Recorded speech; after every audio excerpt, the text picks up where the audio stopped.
All right. Hi, and welcome to another episode. I'm very excited to have a guest with me again today. Today, I have Najma Zaman on with us, and she had me as a guest on her podcast a couple of weeks ago, and I found out some interesting information from her. And so she's agreed to come on my podcast and talk about some hypnosis. We are talking about hypnosis today.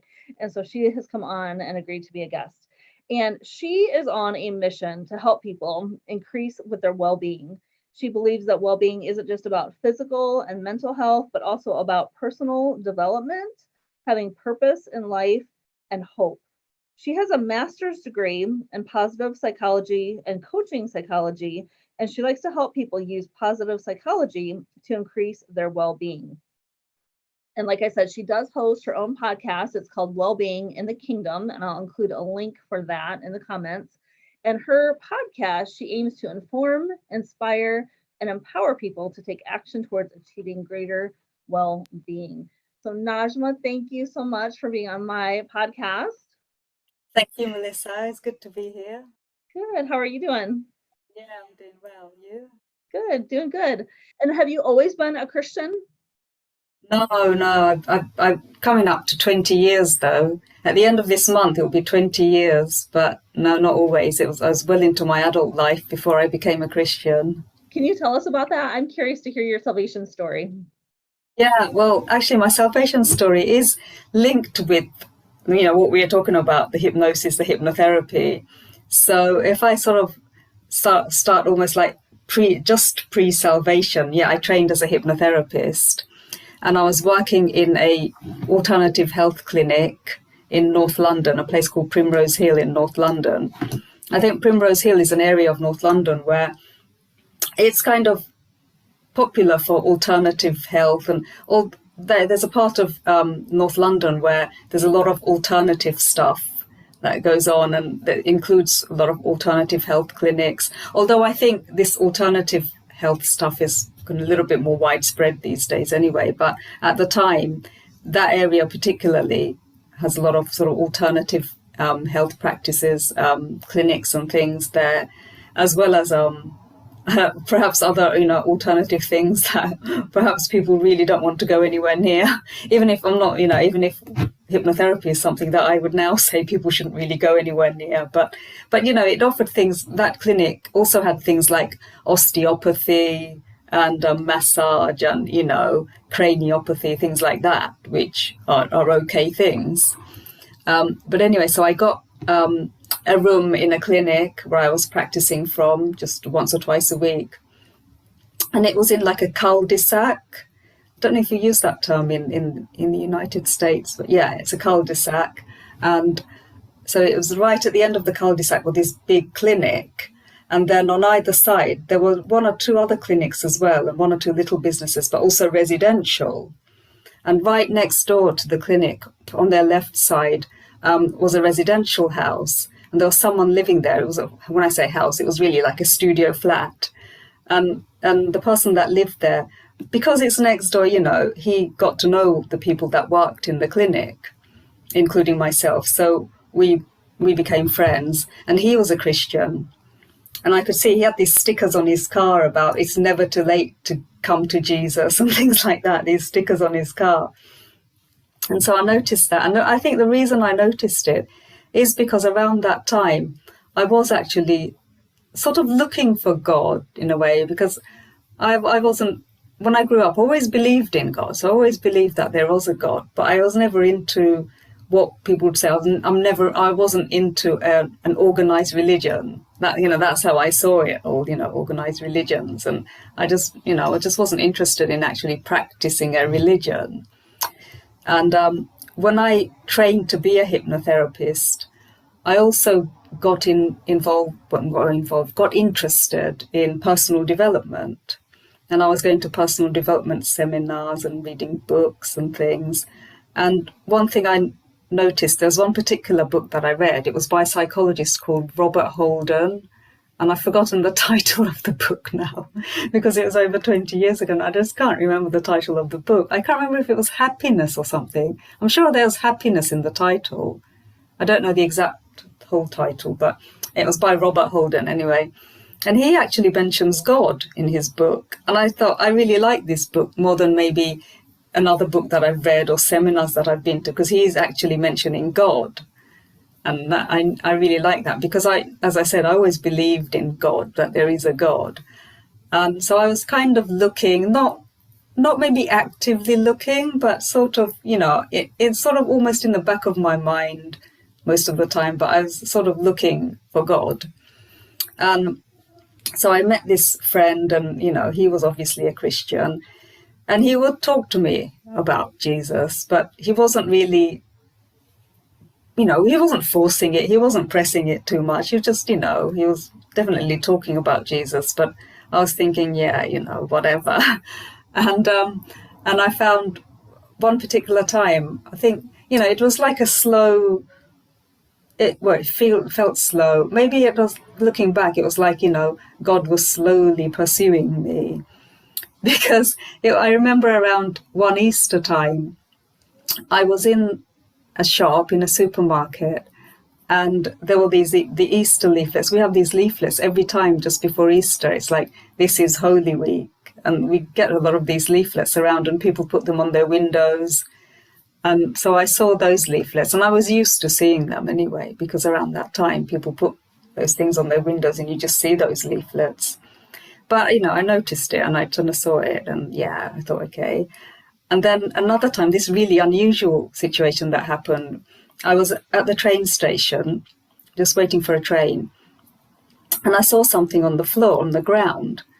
And I wouldn't normally really pick up something from the ground, it's just something that's on the ground, and I'd rather not really touch it, if I'm honest, just a piece of paper, and but I just wanted to pick it up for some reason. And I knew at the time, I wouldn't really want to pick this up, because it's just, it's on the ground where people have been with their shoes, it's outside on the ground. And it is only a piece of paper. It's not like I've dropped something that belongs to me, or I'm picking something up for someone else. It's just a piece of paper. But I just wanted to grab it. And I picked it up, and it was one of these, no, it wasn't. That wasn't the Easter leaflet. It was just one of these leaflets that said on it, "The King of Kings, Lord of Lords." So I thought, oh, this is interesting. And then I think I must have read it. It's sort of hard to remember details now, because I'm talking about maybe 21 years ago, and so I find it hard to remember exact details. But it was something like that. And so that was that.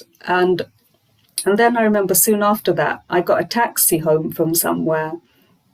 And in the taxi driver's car, I always sit next to the taxi driver. I don't sit in the back like a lot of people do with taxis. I sit next to the driver, and he had something about Jesus written on his dashboard.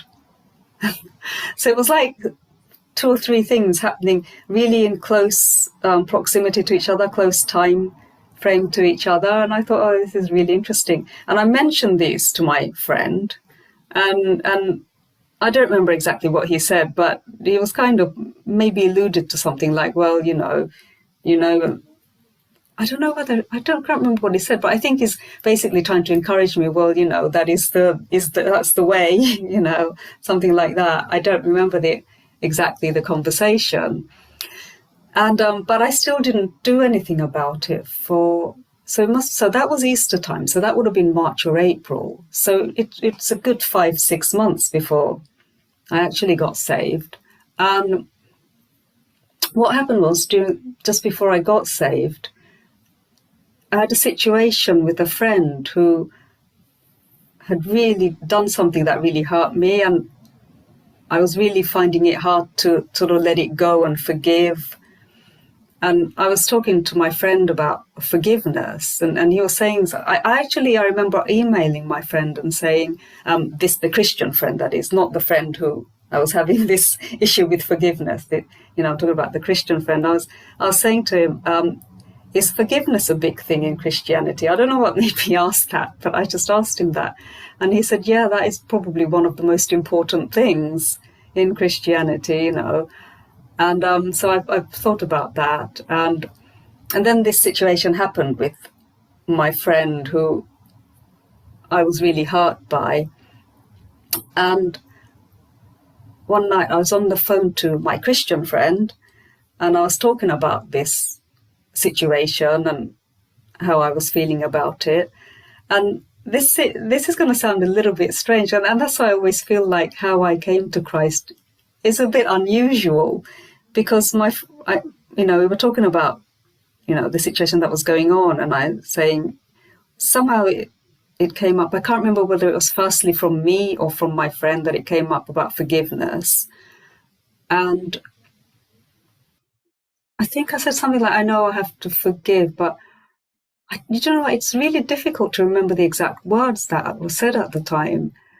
But it was something to do with forgiveness and having to forgive my friend, and how it was really hard. And my Christian friend who I was on the phone with just said to me, well, you know what you have to do, don't you? And that's all he said. He didn't say anything direct. And somehow I knew what he meant, that you have to give your life to Jesus. And that sounds really weird, because how did I know that's what he really meant? And, he didn't say anything direct or straightforward, that it just seems so funny now. And that's when he led me through the prayer. And that's prayer. Yeah, that prayer, the prayer, yeah. And the thing is, the next day, so I went, this was late at night, this was actually quite late at night, and then I got off the phone and I went to bed. And the next day I woke up and I had this feeling of that I'm brand new. I just all day long, I felt like I'm brand new. And I knew what that meant because I had heard the term born again. So I thought, oh, this is born again, isn't it? This is what it is. That's so awesome that you had that experience and that realization, and that you actually felt the feeling and the sensation of being new. Because it's totally scriptural. It talks about we're new creations and born again. Exactly. Yeah.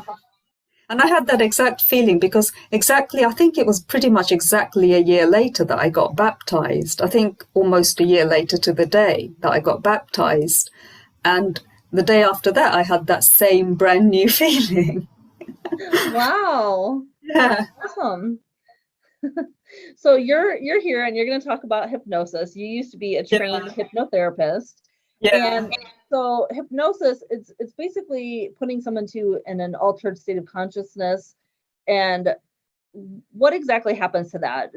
Do they lose total power of voluntary action? Are they just responsive to suggestion and direction and commands? Talk to us about that. Yeah, so with my training, it was like in clinical hypnotherapy, or clinical hypnosis. It was called clinical hypnosis. We were trained to put people in a trance, basically. So an altered state of consciousness, put people in a trance where they are, and different people are receptive to different degrees to the suggestions that you make after they've gone into that state. So it's not that they lose power or control, because they can come out of it whenever they want. If they're not feeling good, they can choose to come out of it whenever they want. And that was my experience, when I was working with people at the time, because that's probably different to maybe when you see the stage shows, when they particularly, I think they test people and they particularly pick people that are very suggestible and can very much comply, and just maybe just for some reason more easily suggestible and easily can maybe get into some deep trance. And I'm not really sure, because I'm not trained I was never trained in stage hypnosis, but that's what as far as I know. But we make suggestions and we kind of put them into an altered state and in a trance, basically. And then depending on what they've come to see us for example, if they've come to see us for smoking, they want to stop smoking. First, we used to have a consultation with them for a good 20-30 minutes before proceeding to putting them in a trance. And then we'd get things out of them when we talk to them, like, what would you rather do than smoke? What do you think you can do with that time? Or what could you do with your hands? Because a lot of people, they were so used to having the cigarette in their hands, they'd feel, what can I do with my hands? So we'd be asking them and finding out, well, what they would rather do than smoke, and why they want to stop smoking. So it was all sort of tailored to them, because ultimately, my intention and our intention was to help people, we didn't think there was anything sort of bad about hypnotherapy. We just wanted to help people stop smoking or lose weight or deal with other psychological issues. And but how would that process go? How would the methodology work? Like, how would you put them into that trance, and then what would you do to them while they were in the trance? Yeah, with the system of putting them into trance, it was very similar to doing relaxation exercises, but except with more suggestions of actually getting deeper and kind of going into this deeper what's known as a trance. Whereas, say, if I were to just have a relaxation session with someone, it would just be, they wouldn't be thinking about putting them in a trance. It would just be, just relax your muscles and, relax your hands and your legs and etc. But yeah, this was more sort of getting them to relax, firstly getting them to sit and relax and getting their body to relax, and then making just a direct suggestion that they're just going deeper. That's kind of all you'd have to say. They have come for this treatment, so they're willing to take on the suggestion. And then you would basically just offer suggestions to them while they were in the trance state? Yeah, and then while they're in a trance state, we'd offer suggestions to them, like things like, say, if it was stopping smoking, we'd offer suggestions to them that you will want to just move away and go towards, I don't know, doing breathing exercises instead. For example, say if someone said, oh, they smoke because they're stressed. So you could say, oh, how about just sitting and just closing your eyes and just relaxing and doing breathing exercises instead of smoking? That could be something that you could do. And so when they're in the trance, we could make suggestions that, you will go towards like sitting and doing relaxation exercises when you're feeling stressed. Instead of wanting a cigarette, you will want to just sit and just do some nice deep breathing to relax you. Okay, and those are the suggestions we'd make. Yeah. Okay. So I think I'm starting to get it now. So in clinical hypnosis, it's a little bit different than like stage hypnosis. So it's a more subtle and gentle. You're not trying to get them to, you're not trying to exert your will onto them and trying to make them do things like cluck like a chicken and have total control of over their body and mind. You're just offering suggestions to them. So okay, I'm kind of seeing it here. So I have heard different things with hypnosis and past life regression therapy, where people will go to do this and they'll actually have these false memories that will come to them while they're in a trance. Have you had that happen? Yeah, the thing with past life regression is I never believed in it. I just always felt like, no, that I just don't believe in it. So I never really went anywhere near past life therapy and past life regression and things. I just didn't want to touch it. I just thought, no, it just didn't sit right with me anyway. Yeah, because reincarnation is not a biblical concept. For Christians, we live once, we die, and then we face judgment and go to either heaven or hell, whether or not we've received Jesus as our savior. And so when I hear these stories and about the false memories that come up and it makes people think they've had a past life, it's like, okay, well, where do those thoughts come from? Why are they believing this? Yeah, because I never believed in past lives and things because I grew up Muslim, and so I just believed there was one God and there was heaven and a hell. Yeah, gotcha. So you kind of talked a little bit about the process. Did you use anything when you were doing hypnosis? Like I've heard people use drums and using the drumming to call in demonic spirits to assist. I actually talked about it on one of my past podcast episodes, episode 42, if anybody wants to go back and listen to that. But I talked about how like shamans and people with hypnosis will use drums to alter your state of consciousness and do things with like hypnosis. So you didn't use anything like that? No tools like that? No, that wasn't. Okay. No, that wasn't part of the training. And also with the training, the person that was training us, she was really particularly wanting hypnotherapy to be seen as a really legitimate therapy in sort of the field of medicine. And there was, and I think probably most clinical hypnosis trainings wouldn't really involve things like that. Okay. And so you said that people can choose to come out of it on their own. If they did not come out of it on their own, how did you bring them out of hypnosis? Yeah, so we kind of bring them out almost like the way we bring them in. We just say to them, and now it's time for you to just come back out and just, and as they're breathing, you know, we kind of help them with their breathing as well, as in, you know, so like at the start of it, to relax them, we would say, you know, take a deep breath in and out. And then when we're bringing them out, we could even also then, not always, but we could also focus on the breathing, you know, as you're just breathing slowly, you know, just start coming out more and more, coming back more and more. Those are the type of suggestions we'd give, and they're just following the suggestions. So then when people came out of the hypnosis, what kind of lasting effects did you see besides having just suggestions pushed into them? What kind of lasting effects did you see?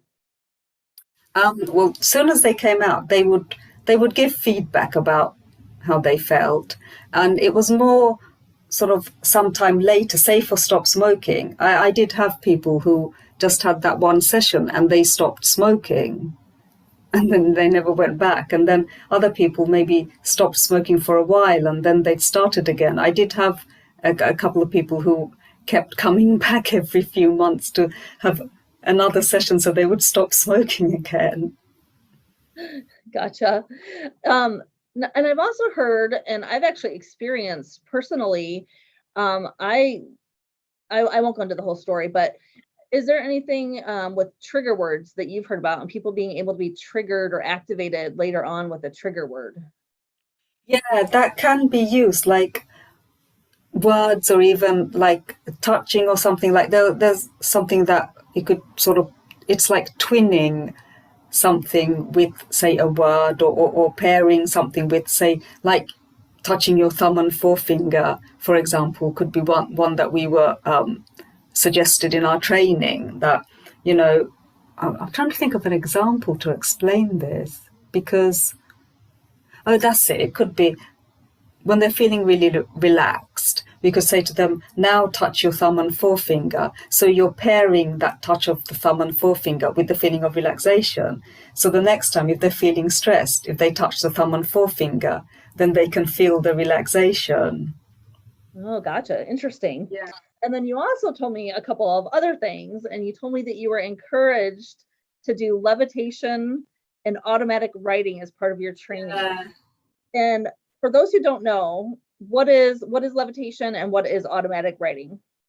Yeah, so levitation, I mean, there could be all sort of different types of levitation, because, you know, people probably might have heard or might not have heard about supposedly full body levitation, when someone's probably lying down somewhere and their whole body just rises somehow.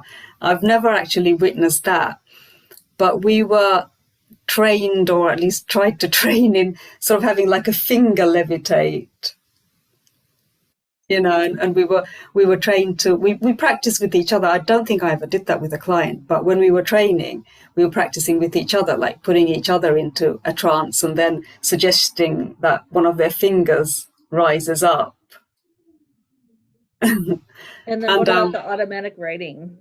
Yeah, again, so we put someone in a trance. You put a piece of paper in front of them and give them a pen or a pencil. And again, this isn't something I actually used with clients, but this is something we did during training with each other. And I think my colleagues might have used it, but I never actually used this with clients. So we give them a piece of paper sitting at a table, and we give them a pen, and or there might be the piece of paper on their lap and a pen, and we, you know, where they're in the trance, we just say, what did we, do you know what, I'm trying to remember now. I think we're just giving them suggestions that just let their subconscious mind write, you know, let their subconscious mind guide their hand and the pen to write whatever needs to be written or drawn or whatever. It must have been something like that. So what did you discover was, you know, what do you think the purpose of doing that was in your training for hypnosis? In the training, the purpose was to maybe for the subconscious to give out information that maybe you consciously don't know, but your subconscious knows. So the automatic writing part, not the levitation bit, but the automatic writing. I remember when we were training, I do remember the funny thing, when we were practicing this, when we were training, and it was me, and I think my hand just went all over the place and did a load of squiggles. And I think that's partly probably because I just didn't believe in it. I just thought, oh, really? I probably went into it like feeling skeptical. So when I was doing deliverance, and I still do deliverance ministry, but I was in a, an actual organized ministry group doing this for a while. And they were telling us that the automatic handwriting and the levitation, that it was done by demonic spirits, that's how it was powered. Do you believe that that's the case? I'm not sure, to be honest, because in the suggestions, I mean, like when you were on my show, when you talked about acupuncture, and you said that with acupuncture, maybe it depends on the practitioner. Some practitioners can do certain things, and other practitioners just won't. And with some of the hypnotherapy stuff, I feel like it can depend on the practitioner, because a practitioner that wants to use demons and other spirits and things, they will, whereas another one won't. Gotcha. But yeah, I don't know. I really don't know. That's interesting to think about. So I did have a couple of questions come in from some friends when they heard that I was going to have you on. And one of them said, I've heard people say that they cannot be hypnotized. Is that true? And if so, why? I think that is true, because I think people that really can be quite resistant, just like you see these people on the stage shows, and they've picked the people that are very easily hypnotizable for some reason or another, and they're very easily suggestible. I think you've got the other end of the scale as well, who probably just won't accept, any of these suggestions and anything, and they probably won't really go into much of a trance or anything. Gotcha. So do you think that the people who are not as susceptible to hypnosis, do you think that has anything to do with their Christian beliefs? I don't know. I just don't know, because I would have to see the research and doing a survey and things like that to really know. Okay, gotcha. So another question was, can a person actually be told to do something while in a hypnotic state, or is that all for show? I think the ones that you see on the show, I don't actually think they're acting. I think they are the ones that are very susceptible and very easily suggestible. Maybe they've gone to the show and they might be up for a laugh, and that might make them more, interested in following instructions, possibly. But yeah, I have a feeling that it's not really totally fake. No, I don't really think so. Okay. And then you said that a person does have the ability to override hypnosis if they think their practitioner is going down the wrong path. And I started doing some research because I wanted to have some good questions to ask you. And I saw some comments in group chats and stuff online. And one person, she said that when she was hypnotized by her hypnotherapist, he kept trying to make her touch his unicorn horn. So I'm sure you can imagine what that is. And she was only 13, and she said she was so traumatized, and then she didn't want to do it. But that if you're not able to come out of that hypnosis, that would be pretty scary. Yeah, but also remember, she was only 13 as well. True. She was very young, and she's True. probably in this situation where she would have maybe felt like powerless anyway, being so young. True. And then there was a professional hypnotist, and she said within a trance, you can only do what you would do if you were awake. Do you think that's true? I think I guess if you're talking about a clinical situation as opposed to the stage show, because they are in some ways they're quite different from each other. Like that stage show. Well, I don't know why they do those things they do, and I just think, I mean, when I was answering your questions about the stage show just a couple of minutes ago, I don't really know. It's what I really think based on just how much I do know.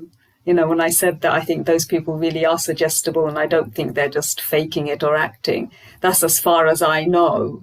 As in, I don't really know because I've never been involved with the stage show. But yeah, can you ask your question again? I've ended up forgetting it. Well, I was just wondering because this person said if you're in a trance, you can only do what you would do if you were awake. And so I just didn't know how true that might be in your experience, but. See, that's a funny one to answer because, like, say when you had things like the automatic writing, for example, and although I didn't use that with clients, and when we practiced, I just came up with a load of squiggles because I just couldn't really believe it. I think if I do honestly wonder if they say something like that, would someone come out end up writing something that really they wouldn't consciously write? I don't know. Okay. All right. Yeah, Well, that's fair. That's you're going off of your experience. So, do you personally have any kind of like horror stories or anything with people having false memories or anything like that with your hypnosis experience? no, thankfully I don't. No, I actually don't. And like I said, because I never used things like past life regression and things like that, I just never used them. I'll tell you one thing that we also were trained in, which again, I personally didn't take to and I couldn't get into it. There was this thing about when they used to really make your arm go numb and floppy, and they used to do these suggestions, which I can't remember because, again, it's something I didn't really use with people because I couldn't just get into it myself. And you could have something like, say, your right arm going so totally floppy that anyone could come and just lift it up and it would automatically fall because it has just gone so floppy. And when we were practicing with each other in the training, my arm would not go anywhere near that. It just wouldn't happen.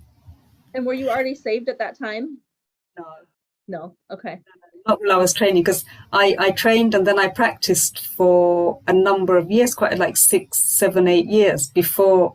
No, after I qualified in it. It was a 1-year training. And then after I qualified, I worked for 4 years. Yeah, 4 years before I got saved. But even after I got saved, it was another 4 years before I stopped doing hypnotherapy. Oh, wow. Okay. Well, we're going to talk about that in a minute.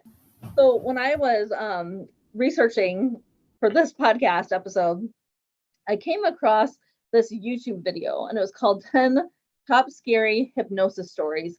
And the poster, his username was Most Amazing Top 10. So if anybody wants to go watch that, it was very interesting. But there were so many different stories on there. And one was kind of crazy. It was about the story that happened in Boston in 2012. And this woman was on the street, I think, when she was walking down the street, and she encountered 3 women in Chinatown, and they started talking to her in another language, and they gave her an empty plastic bag. So she went home, she filled this bag up, and she gave it back to the women when she saw them the next time. And she had filled it with all of her life savings, her jewelry, her passport, and she just gave it to them. And they said it was because of hypnosis. Okay. Have you ever heard any stories like that? No. It was so crazy to hear that one. And then they were talking about the guy who assassinated Bobby Kennedy. At his parole hearing, his lawyer talked about how he had been hypno-programmed to commit the shooting. And apparently there were even witnesses, and they saw a woman in a polka dot dress. And they said that she had led him into the hotel pantry beforehand, pinched his shoulder, which was a signal to do it. And then because of hypnosis, he did the assassination. It wouldn't surprise me though if that was the case.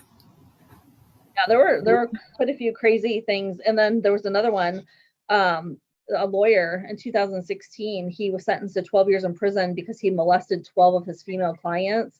He actually hypnotized them during a meeting. And when this one client had gone in for custody issues, when she came out, her clothes were askew. And so she recorded the audio the next time because she just felt like something wasn't right. And so this is an attorney, mind you, and she heard a sexually charged discussion on the playback and heard him say that she would only recollect the parts about her case.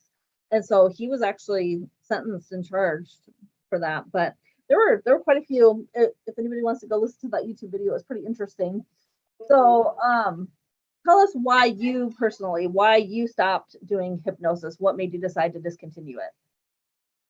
Yeah, so I got saved 4 years after I started practicing in hypnotherapy.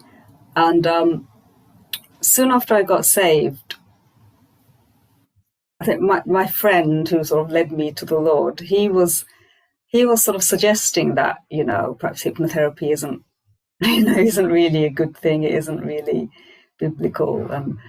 And I went to this church where, when I started going to this church, people, you're a new person there, they ask you about, what do you do, all that. And I said I did hypnotherapy.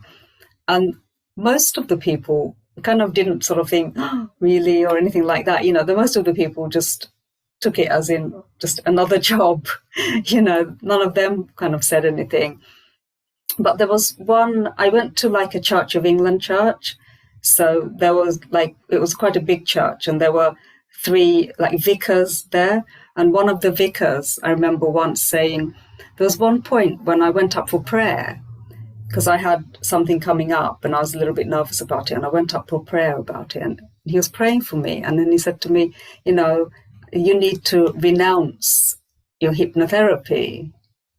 And he actually at the time said to me, say, I renounce it. Say, I renounce it. And I just said it because I felt at the time like I should say it, because he's standing there praying for me and he's saying, say, I renounce it. And I really felt under pressure to say those words. But afterwards, I felt really upset, and I was a bit offended, because I thought to myself, he doesn't know what it is. He thinks it's something and it's not. At the time I thought, no, he thinks it's like really bad and whatever, and it's not really. It's X, Y, and Z, and I felt offended. And I actually wrote out a whole email to him. I didn't send it, but I wrote out a whole email saying, you told me to renounce my hypnotherapy, but this is what it really is. And I remember it was quite a long email, but I didn't press send. I just thought, no, for some reason I thought it wasn't right to send it. But as I said, I felt offended at the time that, he's telling me to just renounce something. And to be honest, to be fair, looking back, he probably could have done it in a different way, because it was a little bit suddenly that he's just praying for me and he suddenly says, you need to renounce hypnotherapy, without sort of any explanation or anything. And then just saying, say after me, I renounce it. And it wasn't even say after me, I renounce hypnotherapy. It was, I renounce it.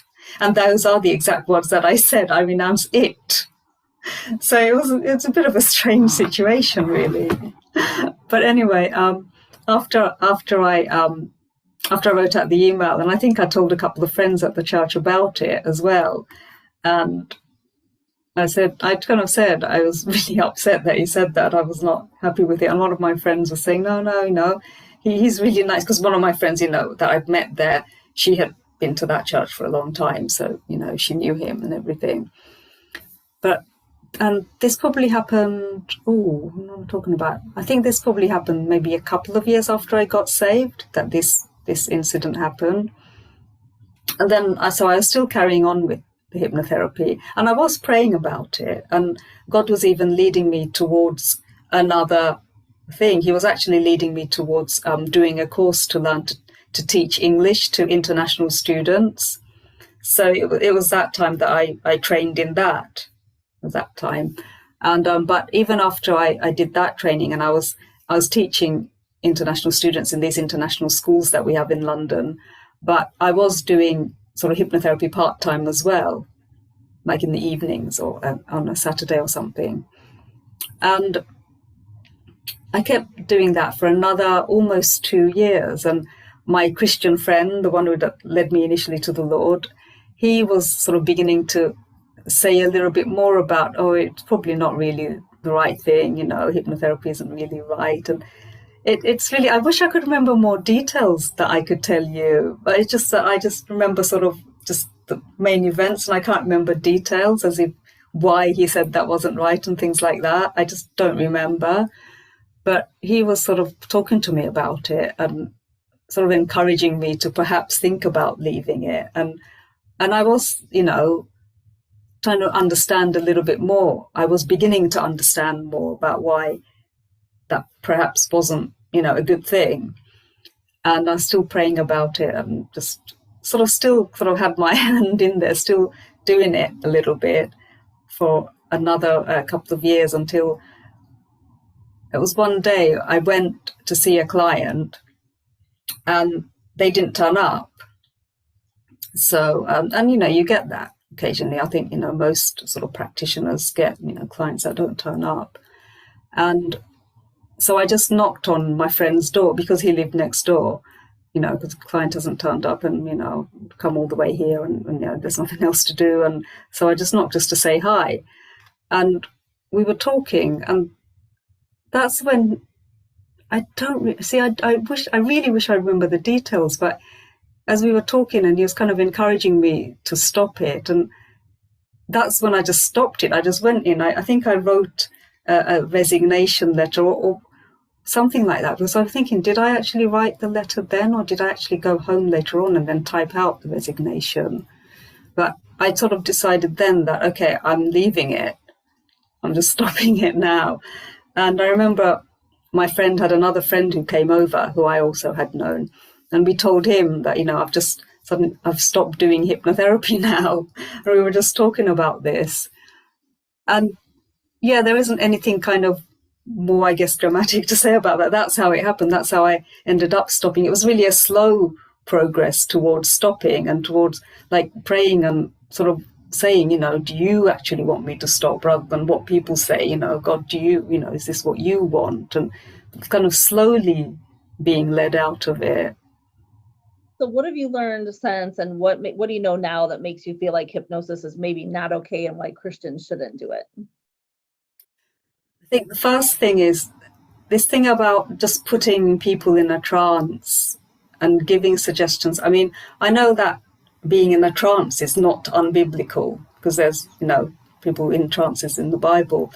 But it's this thing about, I think you mentioned on my podcast as well, but this thing about Satan sort of doesn't create anything new. He does what God's created anyway, but he, you know, puts his stance on it. He perverts things, or he twists things, or, you know, things like that. And it's that thing. It's like you're putting someone else in a trance in order to give them suggestions and reprogram their mind. Yeah, and yeah, there were people in the Bible who went into trances, but it was because God put them in a trance. It wasn't because they initiated it or they had another person initiated on them. So I think that's the difference, because when we initiate things and we search things out versus letting God do it, I think that's when we can open the door to the counterfeit, and you know, that's where the enemy can come in. But what other options would you suggest for Christians if they're trying to do something like weight loss or smoking cessation? What other options do Christians have? Well, first of all, I'd say pray about it, because obviously there are, you know, I've heard stories of people just being delivered of smoking. Like, you know, Joyce Mayer's husband, Dave Mayer, he just got delivered of smoking instantly, I think she says. For, you know, that's one thing, which is like, so it's going to be cheaper anyway, because you don't have to pay a hypnotherapist, and it's going to be instant, you know, that would be the first port of call anyway for things like addictions and stuff. You know, just let God do it, and it might just take, you know, seconds or something, you know, and it's free. But for weight loss especially, I think it's, you know, go to a nutritionist, get like nutritionists, fitness, you know, consult health coach that will help you with your nutrition and find out why. Because with weight loss, sometimes people are not overweight because they're eating badly or whatever. Sometimes it could be another issue that's going on. They might have to actually have blood tests to find out like what's going on in their gut or something. Sometimes it could be not having enough diversity in the gut of microbiome. So sometimes that can make people overweight, which I have learned relatively recently, for example. So just do it in that physical way with the, you know, get your health checked and see what reasons that you might have, other underlying reasons for why you know, can't lose weight. And then if you don't have any of those, then, you know, consult a nutritionist and health coach. You might even want like a fitness trainer. But as for the motivation side, because people can struggle with motivation, and that's where you can use, I mean, there's nothing wrong with using imagery and things. I mean, that's biblical. You know, we know all about like in the imagery, like with Jacob, and when is it his father-in-law wouldn't give him the cattle, and he'd said, I'll only take the cattle if it's got the spots and stripes and whatever on it. That's all about using imagery. So, and sometimes these things can get a bit muddled. I've read a book where it's the 7 Steps to Freedom, and in it had things that are not good, and if you've done them in the past, then you should sort of repent and ask for forgiveness. And one thing that it had was guided imagery. Now, if something is purely guided imagery, that's not wrong. Like, we can do that, like in like a recent a Christian meeting, they were talking about how Jesus said to someone, "What can I do for you?" And the person answered, what he wanted. And so when we were in the meeting, he said to us, now imagine, close your eyes, imagine Jesus is standing in front of you and he's saying to you, "What can I do for you?" And just imagine him there and truly answer him honestly. That's cool. That's guided imagery. So there's nothing actually inherently wrong with guided imagery. But what's wrong is that, and one thing we were actually told in our training, which I, again, felt uneasy about because I felt like it's a bit deceptive. They said to us, if people are really not so keen on hypnotherapy, or if they're like scared of it, or if they're really feeling apprehensive about it, tell them that you're just doing guided imagery. And I just felt that's a bit deceptive, but we were told that in our training. Yeah, you definitely won't want to do anything deceptive. And I haven't really done any research on guided imagery. So that's something that I am kind of curious to learn more about now. So I might have to go research that. Yeah, sometimes guided imagery might really not be just pure guided imagery. Gotcha. Yeah. So, and I think too, for some people, there's a root issue there and they need to heal the root issue. So if there's like a past trauma in their life that's causing them to maybe self-medicate by overeating, or, self-medicate by doing drugs and kind of trying to avoid and use escapism, maybe they need to get to the root issue of the problem. And they can do that, through prayer, asking other people to pray for them. There's inner healing and deliverance ministry that's available to people. Or even Christian counselling as well, when it's just, they might need to just talk through stuff. True. I had talked about in a prior episode, the same episode that I did the drumming on, in my podcast, I talked about self-hypnosis. And there was this, there was a book that this guy had written that I was talking about. I think it was called Hypnotism Revealed, the Powers Technique of Hypnotizing and Self-Hypnosis. And there was this little passage in there that was talking about like religious cults and medicine men of tribes, and they were able to anesthetize various parts of their body at will through hypnosis, which made them able to do the dancing barefoot on a bed of live coals, walking on broken glass, and sleeping on a bed of nails. All of that they did through self-hypnosis, and they would use the drumming to alter their state of consciousness and get into that type of trance or hypnosis state. And so we talked about a little bit that if self-hypnosis, is that possible? You said that you did some of that in your training, is that right? We did learn, self-hypnosis is basically giving yourself the suggestions instead of giving it to someone else. So how do you, if you're doing self-hypnosis, how do you get yourself out of that trance? Can that be dangerous to do self-hypnosis? No, because when you're actually in the trance, you're not really like asleep or anything, or you're certainly not unconscious. You're not asleep. You are aware. You can hear the suggestions that are being given to you when you're, a client, for example, for a hypnotherapist. And so that's why with self-hypnosis, it's not like you can get stuck anywhere. Gotcha. Okay, so how, if somebody has been hypnotized, even self-hypnotized, how can they get free of the total effects of it? As in if they've been to see a hypnotherapist and things like, is that what you mean? Yeah. Yeah. How can they make sure that they've gotten free of any influence of that?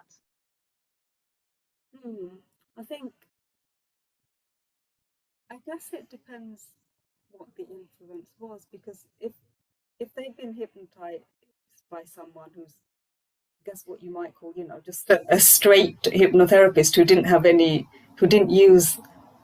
deliberately didn't invite other spirits or use other things or any of the abuses that, we hear about. If it was straightforward, say like when someone came to see me to stop smoking, and I gave them suggestions based on what they said they would rather do. And so I gave them suggestions that they will, want to just relax, or they will want to just pick up a book and instead of smoking, etc. I'm not sure if they would really want to sort of be free from, those kind of suggestions. I've never really thought about that until you just asked me, because I was thinking of, the suggestions I used to give would have been things like that they'd already told me they would rather do than, say, smoke. And I'm mentioning smoking more than anything because the majority of clients were smokers that wanted to stop smoking. So... Well, you mentioned with you were told, and we did this in deliverance ministry, we would have people repent of whatever it was that they did, and then renounce it, to speak out loud that they were coming out of agreement with that and no longer wanted to have anything to do with that. And then if there was anything demonic that had entered, then we would then say to any demonic spirit that has come in, we command you to go now in Jesus' name. And then breaking off trigger words. We would just speak out loud. I break off any trigger words off of people. Do you feel like that would cover everything, or do you think there would be more that would need to be done if they wanted to be free of any of the effects? I think I slightly misunderstood your question initially. So I understand what you mean now. Yeah, I think you pretty much covered it. Yeah, I can't think of anything else to add to that. No. Okay. So do you think that there is anything that we didn't cover that you think people should know about, or anything that you want to add?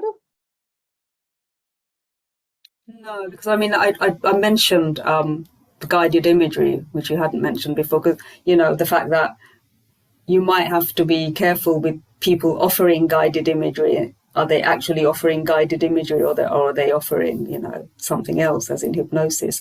Oh, and there's another thing that I wanted to say. There's straightforward relaxation exercises as well, which are not necessarily anything to do with hypnosis. Because sometimes people might be deceptive, and they might just talk about relaxation exercises where they're actually maybe intending to put people in a trance instead. But if something is just straightforward, pure relaxation exercise, and you probably know by the things that are being said, because with a straightforward relaxation exercise, people will just say something like, just relax your body. And they might say, just imagine you're in your favorite relaxing place, like you're sitting on a beach or in the park or something.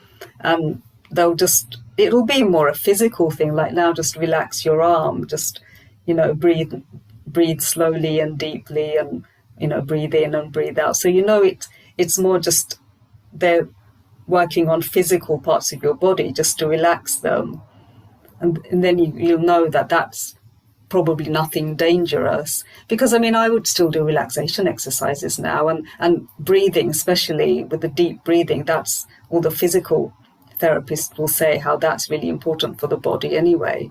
It's a really good health technique.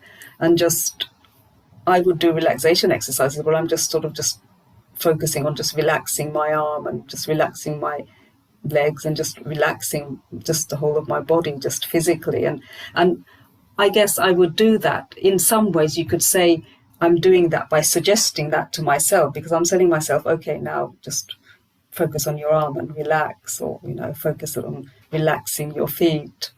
And I think that's the reason why there can be these shady areas. And that's why when you're training in hypnotherapy, they say to you, that's why there sometimes can be these sort of grey areas where people might be using certain terms, but they really are doing hypnotherapy.